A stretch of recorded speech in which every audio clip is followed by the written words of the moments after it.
નમસ્કાર, આપ જોઈ રહ્યા છો સ્પાર્ક ટુડે ન્યૂઝ. વડોદરા શહેરના પાદરા તાલુકાના ભોજ ગામ મહુડાપુરા તલાવડી પાસે રહેતો આરીફ રાઠોડ આઈડીએફસી બેંકના રિકવરી કરનાર ઇસમો સામે જિંદગી હારી ગયો.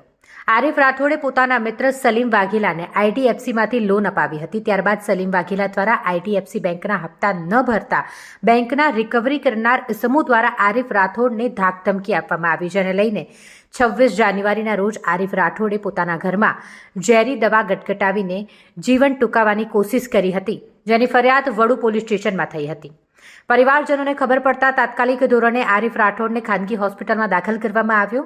ત્યારબાદ ત્યાં પણ સારવાર બરાબર ન મળતા બીજી ખાનગી હોસ્પિટલમાં તેને દાખલ કરવામાં આવ્યો.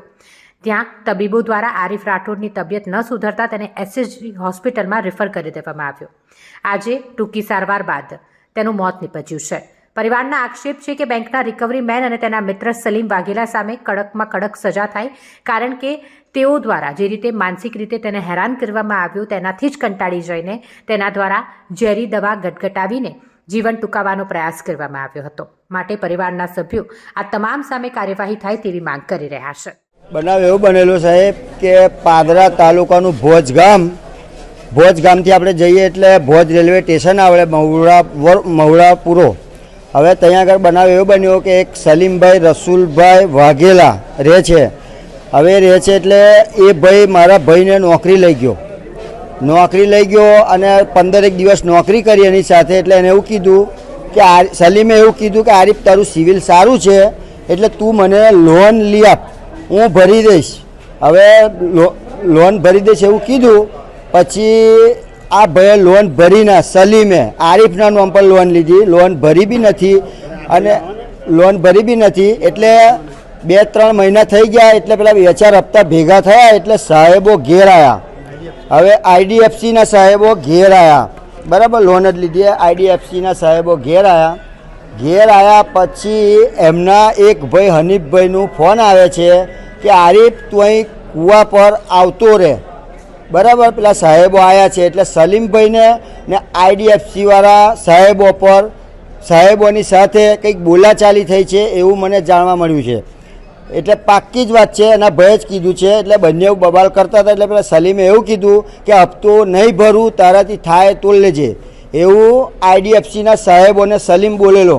પછી આરીફને પેલા આઈડીએફસીવાળા સાહેબોએ બી કંઈક પ્રેશર કર્યું હશે, કીધું હશે કે ભાઈ તારી સિવિલ ખરાબ થશે, એમ છે તેમ છે, એવું બધું કીધું. એટલે પછી આરીફ તઈથી એના મનમાં એવું થયું કે હવે મારું શું થશે, આ હપ્તો નહીં ભરે તો. એટલે આરીફ તઈથી સીધો ઘેર ગયો. ઘેર જઈને દવાની બોટલ લીધી, દવાની બોટલ પીને ઘરની અંદર દરવાજો બંધ કરીને સૂઈ ગયો. પણ અહીંયા આગળ આરીફ એવું એના ભાઈને કહીને ગયો તો, સલીમના કાકાના છોકરાને એવું કહીને ગયો હતો કે તું હવે સલીમને કહી દેજે કે લોન પૂરી કરી દે, હું જઈને દવા પી લઉં છું, એવું કહીને નીકળ્યો હતો સાહેબ. આજે એટલા દિવસો થયા, 6 દિવસ અમે દવાખાનાની અંદર, પહેલાં હવે વડુ સરકારી દવાખાનાની અંદર લઈ ગયા સાહેબ. ત્યાંથી સહયોગ હોસ્પિટલમાં લઈ ગયા, ત્યાં બી એનું કોઈ બચાવ ના થયું. તો ત્યાંના ડૉક્ટરે કીધું અમે સેનર્જી હોસ્પિટલમાં લાવ્યા, વાસણા રોડ પર આ હોસ્પિટલ છે સેનર્જી હોસ્પિટલ, ત્યાં લાવ્યા તો બી એમનું કોઈ કાર્યવાહી થતી નથી, બરાબર. એ લોકો ખુલ્લે આમ ફરે છે, પોલીસ આવી હતી ખાલી ચકાસણી કરવા માટે, પણ એમના ઉપર કોઈ એક્શન કે કોઈ કાર્યવાહી લીધી નહીં સાહેબ. એના મમ્મી પપ્પા ગરીબ છે, ખેતર મૂકીને લગભગના 2.5 થી 3 લાખ રૂપિયા સેનર્જી હોસ્પિટલમાં ભર્યા. પછી એમની કેપેસિટી પૂરી થઈ ગઈ એટલે સરકારી દવાખાનામાં લાયા સાહેબ. એનું આજે મૃત્યુ થયું છે. તો અમારી તો એક જ માંગ છે સાહેબ કે અમારે છે ને ન્યાય જુએ, બરાબર, બીજું કશું જ ના. જો અમારો આરીફ જેવો ગયો છે ને એવો આરીફ અમારી પાસે લાવે.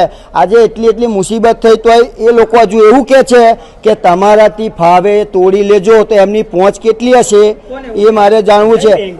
આઈડીએફસી બેંકવાળા હતા સાહેબ, આઈડીએફસી બેંકવાળા હતા. અને એ ભાઈ એવું કહે છે કે એક સલીમભાઈ ઉર્ફે ઉસ્માનભાઈ, મારું નામ છે દાઉદભાઈ અબ્બાસભાઈ રાઠોડ.